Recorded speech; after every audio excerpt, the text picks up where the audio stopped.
warahmatullahi wabarakatuh. Alhamdulillah, alhamdulillahillazi jama'ana fi hadzal makan. Asyhadu an la ilaha illallah wahdahu la syarika lah, khaliqul alam. وأشهد أن محمدا عبده ورسوله سيد العرب والعجم.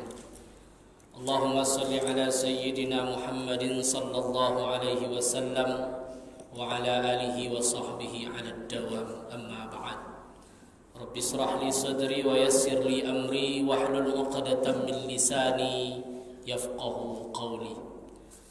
Para jemaah Masjid Jabal Rahmah dan ibunda semua yang tergabung dalam ta'lim Jabal Rahmah yang berbahagia.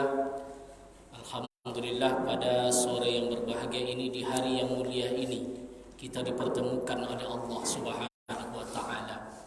Saya tadi berangkat dari Kabupaten Rokan Hulu sebetulnya, pesantren Darussalam, pesantren saya dulu. Tadi acara Isra Mi'raj, memotivasi anak-anak pesantren yang alhamdulillah terkejut menengok sudah lama tidak ke sana, rupanya muridnya sudah lebih 1.000, sekitar 1.000 orang. Darussalam, Saran Kabun, Rokan Hulu. Jadi banyak santrinya. Kebetulan kami alumni dari situ. Ada yang tahu? Nggak ada mungkin ya, jauh.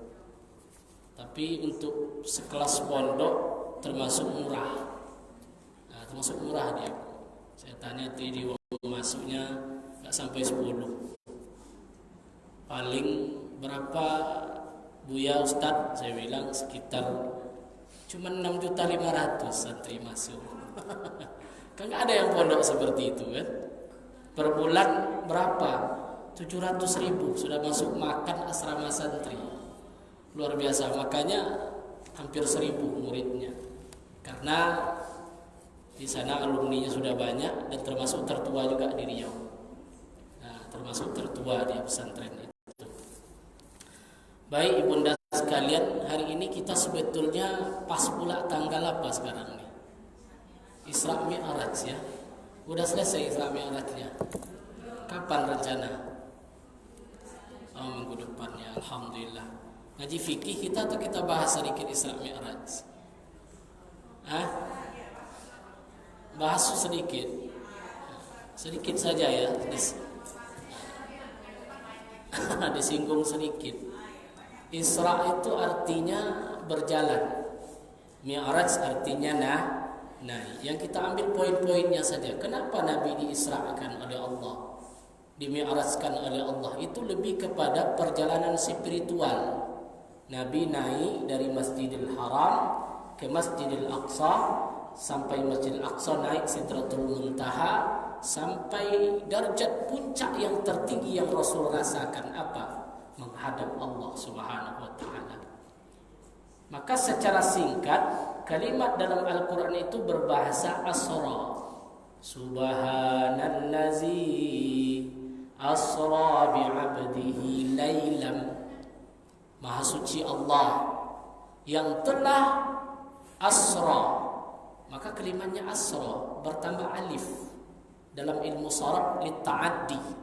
Jadi yang berjalan itu bukan Nabi Muhammad, tapi sara Muhammad, berjalan Nabi Muhammad. Siapa yang berjalan itu? Nabi Muhammad. Tapi asra bi'abdihi, berarti yang berjalan bukan, memperjalankan. Berarti kuasa Allah, bukan Nabi yang berjalan sendiri. Kalau Nabi gak sanggup dia. Ya, setengah malam ke Masjidil Aqsa, naik lagi ke Sidratul Muntaha, menjelang subuh sudah balik lagi ke Mekah. Maka ini kuasa Allah, salah satu mukjizat yang diberikan Allah kepada Nabi Muhammad. Ya, ketika itu kan beliau sedih, Bu. Yang pertama, pamannya wafat. Paman wafat tidak pula beriman. Siapa nama pamannya, Bu? Abdullah Abu Talib. Abu Talib ini ketika Rasul dibaikat, Maka Abu Talib ini yang membela ketika wafat, beliau nggak mau mengucapkan syahadat, sehingga turun ayat. Apa kata Allah kepada Nabi ketika itu? Apa kata Allah? Innaka sesungguhnya engkau Muhammad la tahdi man ahbabta, engkau tidak bisa memberi petunjuk kepada orang yang engkau cintai. Walakinnallaha yahdi liman yasha. Urusan hidayah itu urusan Allah. Nabi Nuh nabi, istrinya masuk neraka, durhaka. Pak istri. Ibrahim nabi, ayahnya masuk neraka, kafir dia, pembuat patung. Nabi Nuh seorang nabi, tapi anaknya Kan'an ingkar, tak bisa dia memberi hidayah. Maka dalam Islam tidak bisa seseorang memberi hidayah. Kenapa? Urusan hidayah urusan Allah, bukan urusan kita. Nah, ini poinnya, bahwa manusia tidak boleh dikultuskan, apalagi menuhankan manusia. Yang kedua yang wafat kekasih beliau siapa? Khadijah.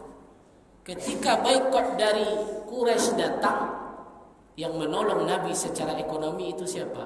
Khadijah, istri tercinta beliau. Dua-duanya wafat. Makanya orang kematian istri itu hilang apanya, Bu. Ya tengok dulu orangnya kan. Luar biasa. Separuh jiwaku iya tuh, Bu. Separuh jiwaku pergi. Bayangkan itu. Bu, seperti itu enggak? Ustaz mau pergi mau enggak terserah ini ya. Jadi separuh jiwa tadi pergi.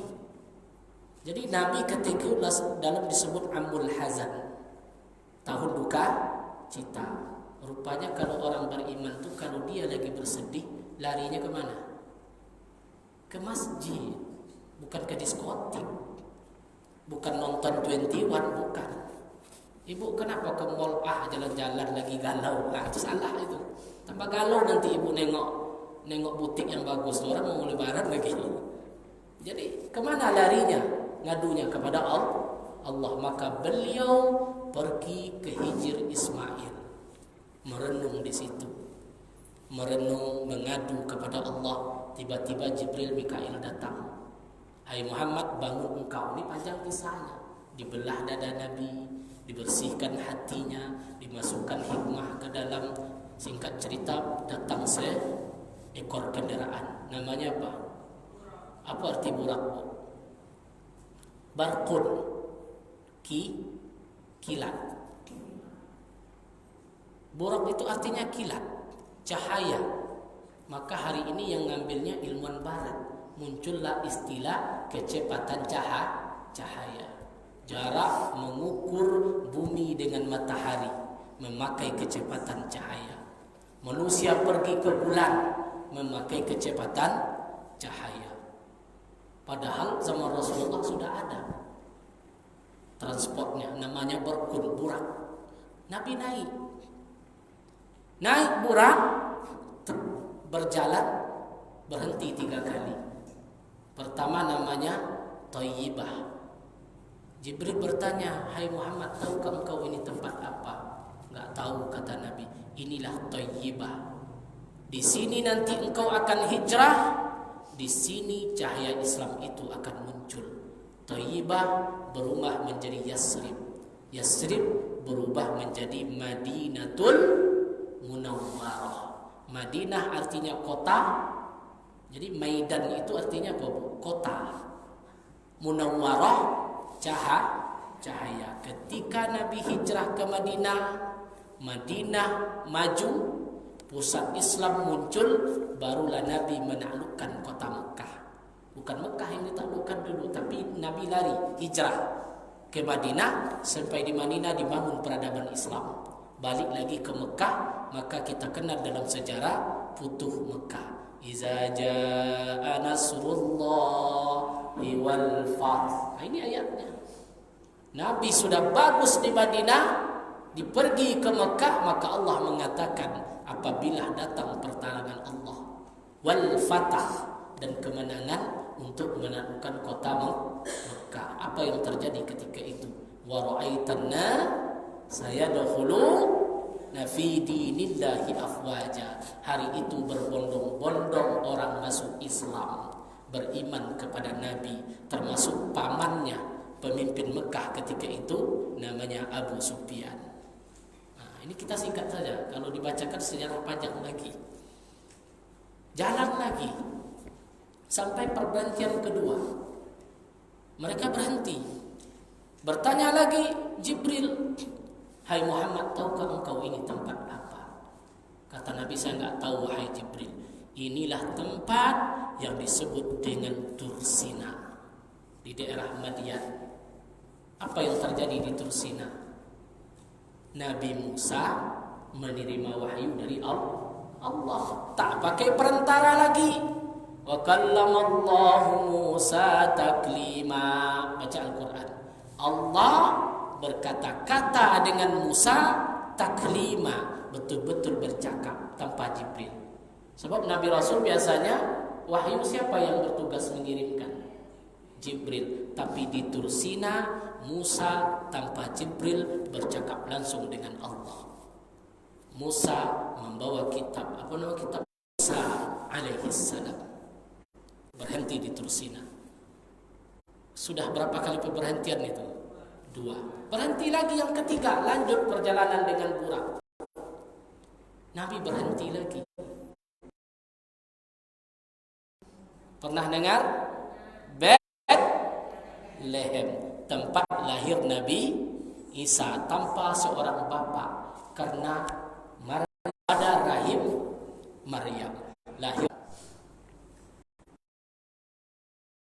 Anbiya wal mursalin, imam segala nabi dan rasul. Saya tanya ibu, berapa kemarin jumlah nabi? Jumlah rasul? Jumlah nabi 124.000. Jumlah nabi 124.000. Jumlah nabi 124.000. Jumlah rasul 315. Tengok dalam kitab Fathul Mu'in. Yang ada dalam Al-Quran 25. Yang ada dalam Al-Quran 25. Itu pun tahapan tanda. Saya tes sekarang ya. Nah, mulai dari Adam sampai pada Nabi Muhammad. Kalau dinyanyikan apa Ustaz? Adam, Idris, Nuh, apa? Tapi coba satu-satu, hilang dia. Di sini masuk, Allah memandang manusia ini. Ketika mereka kembali kepada Allah, akan Allah ampuni kecuali 2 golongan. Ibu masuk tak 2 golongan ini? Kalau tengok mukanya tidak ada yang masuk. Yang pertama musyrikun, orang musyrik.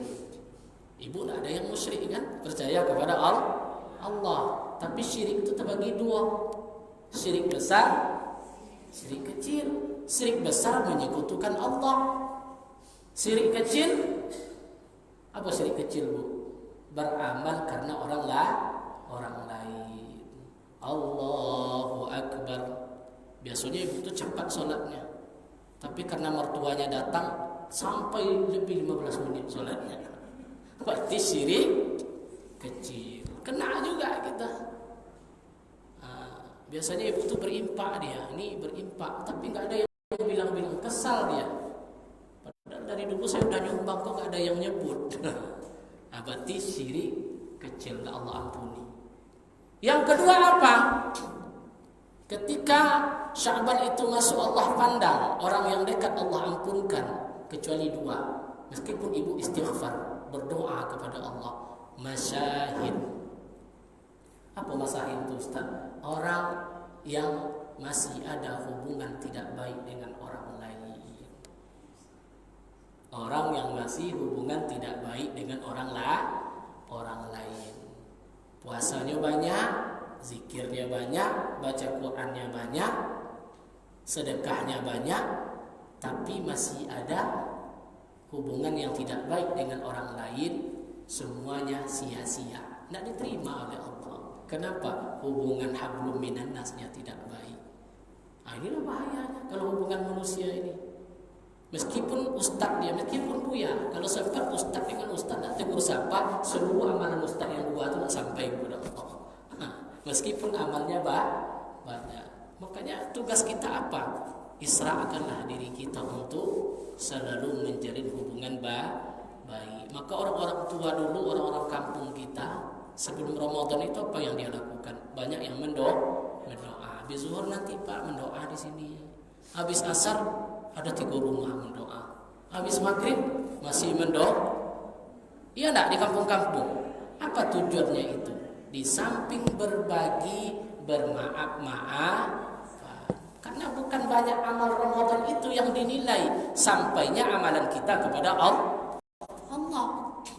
Maka wajar Nabi mengatakan, celakalah liman adraka Ramadan falam yughfarlah. Celakalah kata Nabi orang-orang yang diberikan kepada dia bulan Ramadan lam yughfarlah. Dia sudah capek beramal, sudah banyak baca Quran, lam yughfarlah, tidak dapat ampunan. Padahal ibu itu sudah khatam dia 7 kali. Selama Ramadan Quran khatam 7 kali. Sedekah 50.000 tiap malam. Tarawih tidak pernah tinggal. Witir selalu. Tadarus rajin. Siang rajin baca Quran. Tapi tidak ada satupun yang sampai kepada Allah. Apa persoalannya ini? Rupanya ada retak dengan tetangga. Rupanya ada yang tidak baik dengan saudara. Tapi tengok wajah-wajahnya baik semua. Amin ya Rabbal. Meskipun ada, habis pulang nanti langsung telepon. Kan ada nomor teleponnya Bu ya? Dek, saya lagi gak enak hati kemarin. Ini. Atau adek lagi gak enak hati sama saya. Jadi karena hari baik, bulan baik, saya minta maaf. Gampang atau susah tuh? Susah. Susahnya begini, nomornya udah hilang. Ini masalahnya. Nomornya sudah hilang. Karena kesal di grup WhatsApp, dia sudah keluar. Kesal saya di grup ini. Dia keluar. Karena kebanyakan yang membuat silaturahmi itu tidak baik sekarang melalui media sosial. Saya kan sering juga gabung di grup Asyakirin. Macam-macam komentar dia dalam. Di grup ini, saking banyak grup. Apalagi kami banyak grup pegawai, grup kepala kuah, grup ini, grup haji, segala macam di dalam itu. Besok ada kawan yang keluar. Kenapa keluar? Kesal saya. Ada mulai itu. Udah kesal dia. Jadi perbaiki sebelum Ramadan ini masuk. Ya Bu ya. Gampang kok, nggak susah. Yang penting lapangkan hati kita. Jangan terlalu diperturutkan hati yang keras itu, nggak usah diperturutkan. Lembutkan hati kita supaya amalan tadi nanti sampai kepada Allah. Selesai Isra, lanjut Mi'raj. Mi'raj panjang lagi gajinya. Banyak ini peristiwa di Mi'raj ini. Nabi naik, banyak peristiwa. Nengok neraka 10 macam azab di sana. Kalau disebutkan nanti marah ibu sama saya. Banyak macam-macamnya. Masuk di surga ada pula berpuluh-puluh macam golongan orang masuk surga. Enaknya Isra Mi'raj lama ceramahnya. Naik terus, kita persingkat. Langit 1, Nabi siapa? Adam. Ketemu dengan bapak seluruh manusia. Langit kedua siapa? Idris. Ketemu dengan Idris. Idris ini Nabi yang naik ke langit tapi tidak mau turun. Kan panjang sejarahnya. Idris ini kan panjang sejarahnya ini. Pertama dia ngatain, saya mau merasakan mati. Jadi mati itu tahu zaman Idris ini. Dicabut nyawa Idris tadi. Israel tidak tahu dia rasa mati itu kayak apa. Ditanya Idris setelah ruhnya dimasukkan lagi, hai Idris, gimana rasanya mati? Tidak bisa Idris cerita. Sakit atau tidak Bu? Bagi kambing tidak usah kita mati Bu. Hidup aja lah kita terus. Tapi sakit. Ada yang ingin kematian itu datang dalam keadaan husnul khatimah. Mati mati sakit. Oke. Ketika ada gelas ini masuk bodrek ke dalam, pahit atau enggak? Pecah bodrek itu berubah warnanya. Ibu minum pahit atau tidak? Pahit. Masuk gula 1 sendok, mulai tawar dia. Masuk 2 sendok, 3 sendok. Kira-kira dimasukkan gula 10 sendok masih pahit atau tidak? Apa rasanya? Manis dia. Mati sakit. Tapi kalau seandainya ini pahit, ibu tadi rajin dia sedekah, masuk gula 1 sendok. Besok rajin tahajud baca Quran, masuk gula 2 sendok. Besok rajin lagi impak sedekah, baca Quran, puasa sunnah, tambah dah banyak gulanya. Akhirnya kematian itu menjadi nikmat. Tapi yang satu ini dah jelas pahit. Abu judi dia habis tu, masuk peramek satu lagi. Habis tu menghibah orang, memfitnah orang. Masuk lagi apa yang paling pahit tu?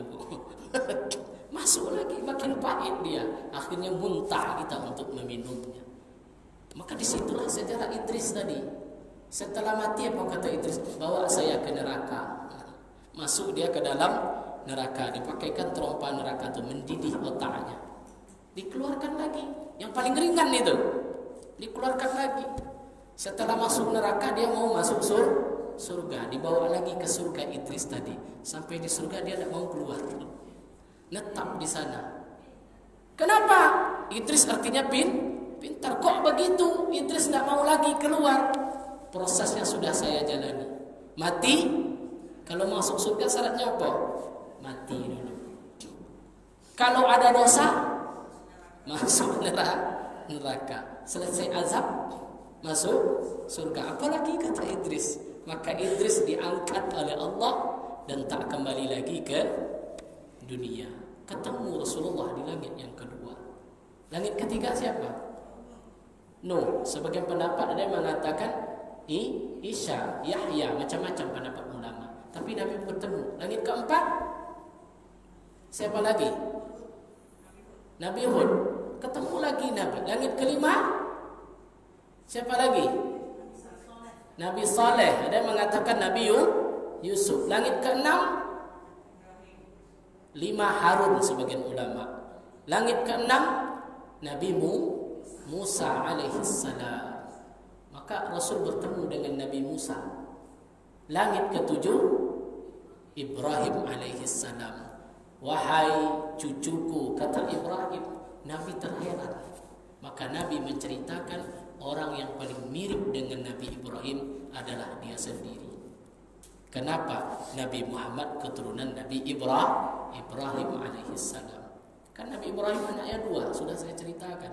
Sarah, Hajar. Dari Sarah lahir Ishak. Rupanya dari Ishak ini Nabi semua. Yakub, Yusuf, Ayub, Syuaib, Harun, Musa, Daud, Sulaiman, Yahya, Isa, Nabi Muhammad, yang semua itu adalah warga Israel. Orang Israel semuanya, Bani Israel. Tapi dari Nabi Ismail enggak jadi nabi, tapi turun kesucian tadi sampai kepada Adnan Fihr sampai turun. Maka di Al-Barzanji wa ba'du fa'qulu huwa sayyiduna Muhammad sallallahu alaihi wasallam ibnu Abdillah ibnu Abdul Muttalib Abdi Manab ibnu Qusay ibnu Kilab. Banyak itu. Muratab bin Ka'ab bin Lu'ay bin Fihr ismuhu Quraisy. Dari Fihr ini keturunan Quraisy itu turun sampai kepada Adnan. Adnan nasabnya naik sampai kepada Ismail anak Nabi Ibrahim. Berarti Nabi Muhammad lahir dari sulbinya Nabi Ibrahim. Maka orang yang paling mirip dengan Nabi Ibrahim alaihissalam adalah Nabi Muhammad sendiri sebagai penutup segala nabi. Makanya orang Israel enggak terima. Meskipun Palestina dikuasai hari ini, mereka enggak terima. Dulu nabi-nabi dari kami. Kok penutupnya orang Arab? Dulu kan Bani Israel semua. Musa Bani Israel. Yusuf Bani Israel. Yakub Bani Israel. Dan ini muncul semua. Tinggal penyebutan namanya saja yang beda. Abraham, Moses, ya kan? Yosef, Yakob, Aaron, Moses, ya. Sulaiman, Solomon, Daud, David. Tapi orangnya itu saja. Semua orang-orang Nabi ini dari Bani Israel, tapi ditutup oleh Nabi Muhammad sallallahu alaihi wasallam. Orang Israel heran, Nabi Muhammad lahir di Arab. Dia tidak pernah ke Palestina, tidak pernah ke Samaria, tidak pernah ke Yerusalem. Tapi kitab yang dibawa oleh Nabi Muhammad bercerita semuanya tentang nabi-nabi orang Israel. Heran. Kenapa? Karena itu bukan karangan Nabi Muhammad, tapi wahyu dari Allah. Kan kaget. Nah, disinilah bukti kebenaran ajaran Islam itu. Maka Isra Mi'raj ini menambah keyakinan kita. Akhirnya terakhir sampai ke Sidratul Muntaha. Disinilah terjadi peristiwa besar. Tengok dalam surat An-Najm. Abatumarunahu fi nazlatin ukhra inda sidratil muntaha. Nabi terkejut ketika di Sidratul Muntaha. Apa? Dia menengok sosok yang sangat indah. Kagum Nabi. Nabi menengok sosok yang sangat indah dengan sayap yang banyak. Dan Nabi heran, siapakah itu? Rupanya disitulah Jibril melihatkan bentuknya yang asli. Karena selama ini Jibril datang seperti manusia, seperti pemuda, seperti orang tua, dikawaninya Nabi Muhammad sampai ke Sidratul Muntaha. Sampai Sidratul Muntaha, Jibril menengokkan wujudnya yang asli. Sangat indah sekali, seorang malaikat. Disitulah baru Nabi menengok Jibril dalam bentuk yang asli. Apa kata Jibril? Hai Muhammad, naik engkau. Kenapa aku naik sendiri, wahai Jibril? Karena disinilah batas saya. Jadi Jibril itu batasnya di situ. Tinggal Nabi sendiri yang naik sampai ke Rafraf, sampai ke Mustawa, sampai menghadap Allah Subhanahu wa taala. Itulah puncak seorang Nabi Muhammad, satu-satunya nabi yang langsung menghadap kepada Allah. Terjadi dialog di sana. Apa kata Allah? Assalamu alayka ayyuhan nabiyyu wa rahmatullahi wa barakatuh. Hai nabiku, kata Allah, selamat atas engkau, keberkahan kepada engkau, dan keselamatan kepada engkau. Tapi Nabi menjawabnya apa ketika itu? Assalamu alayna wa ala ibadillahis salihin.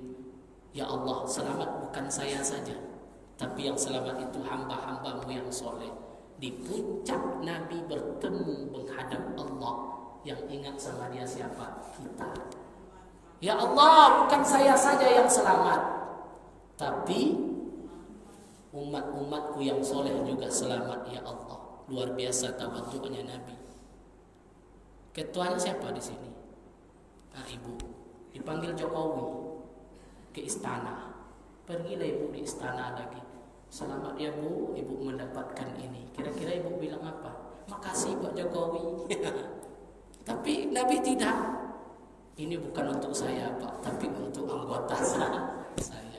Jadi hari ini banyak orang lupa ketika berada di puncak. Ketika dia hidup biasa-biasa saja, akrab dengan kita. Pas pemilihan, terpilih dia jadi anggota DPR. Mobil pun tak mau dia buka kacanya. Dulu akrab. Baru itu, puncak itu dia sudah lupa. Tapi Rasulullah tak pernah orang sampai di sana, tapi beliau tetap ingat dengan kita. Artinya apa? Orang yang paling tawadhu itu Rasulullah. Nikmat yang luar biasa yang dia dapatkan. Maka Nabi menghadap Allah, seluruh assalamu alayna wa ala ibadillahis salihin, bergemuruhlah semuanya mengucapkan asyhadu an la ilaha illallah wa asyhadu anna Muhammadar Rasulullah. Dibaca di mana tuh, Bu? Dalam maka Nabi ngomong as-salatu mi'rajul mu'min. Salat itu adalah mi'rajnya orang beriman kepada Allah. Jadi ibu mi'rajnya kapan? Ketika salat, pertikam langsung ibadah kepada Allah.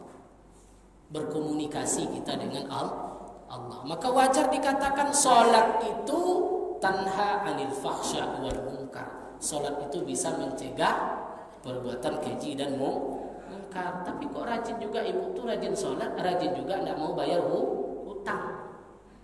Dia rajin sholat, tapi rajin juga menceritakan kekurangan orang lah. Berarti sholatnya tidak mencegah perbuatan keji dan karena sholatnya nggak mi'raj. Seperti apa sholat orang mi'raj? Sholat engkau seolah-olah engkau melihat Allah. Sampai di situ Ustaz, ingat saja bahwa Allah melihat kalau Allah sudah melihat engkau, kira-kira berani nggak kita mengambil mangga orang lain? Berani nggak, Bu? Kenapa? Allah melihat. Kalau Allah melihat, kira-kira berani nggak kita menyebut aib tetangga kita? Nggak. Tapi kok disebut juga? Karena mi'rajnya hilang. Tidak merasa Allah melihat.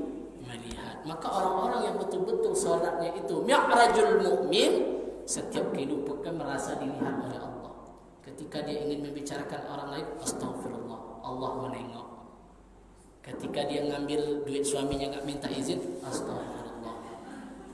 Suami nggak tahu dia, tapi Allah tahu. Tapi nggak apa-apa juga tuh. Kalau kikir boleh. Kalau pelit suaminya nggak apa-apa, boleh, kan hak ibu, ya kan? Hak kita. Ini jadi pembenaran ini wahyu, kacau nanti. Ya, saya sering kalau pas bimbingan perkawinan itu paling senang itu calon istri saya buat. Kenapa? Saya bilang, kamu bekerja, iya. Syarat seorang istri bekerja itu apa? Wajib izin suami. Berarti kalau izin suami dapat, duit suami untuk siapa? Duit suami untuk duit istri untuk agak kacau.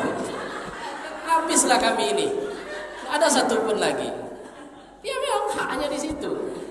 Karena tanggung jawabnya di situ. Makanya bagaimanapun harta itu sebetulnya harta bersama. Tapi jangan lupa suami itu sebagai pemimpin. Setiap pemimpin, apapun yang kita cari dalam perusahaan harus ada memo. Nak mau main hantam saja, Bu. Tiba-tiba sudah ada TV baru. Tiba-tiba sudah ada lemari baru tanpa izin suami. Yang penting itu koordinasi sebetulnya. Di sini. Ini ambil dulu baru ngomong. Tapi bagus juga strateginya kalau dia ridho, nggak apa-apa. Kalau suami ridho nggak apa-apa nih. Di sini. Kemana pergi gaji kita nih, Bu? Kemana perginya? Kok situ larinya tadi itu? Bahas mi'raj. Lari kepada, ya intinya suatu sajalah. Allah melihat. Apapun nanti Allah melihat kita. Maka ketika itulah yang pertama alam syahadah, nampak kita semua. Naik sampai sidratul muntaha, alam malakut, alam para malaikat. Naik lagi menghadap Allah, masuk kepada alam jabarut. Semuanya kekuasaan Allah. Maka disitulah muncul sifat-sifat nanti. Yang pertama apa? Sifat ridho kepada Allah. Ridho itu apa maknanya? Seluruh apapun yang ditakdirkan Allah itu baik. Itu muncul sifat ridho. Yang kedua apa yang muncul sifat lagi? Wara. Wara itu apa? Takut memakan yang bukan hak kita. Yang ketiga muncul sifat apa lagi? Fakir. Fakir itu bukan miskin, Bu. Merasa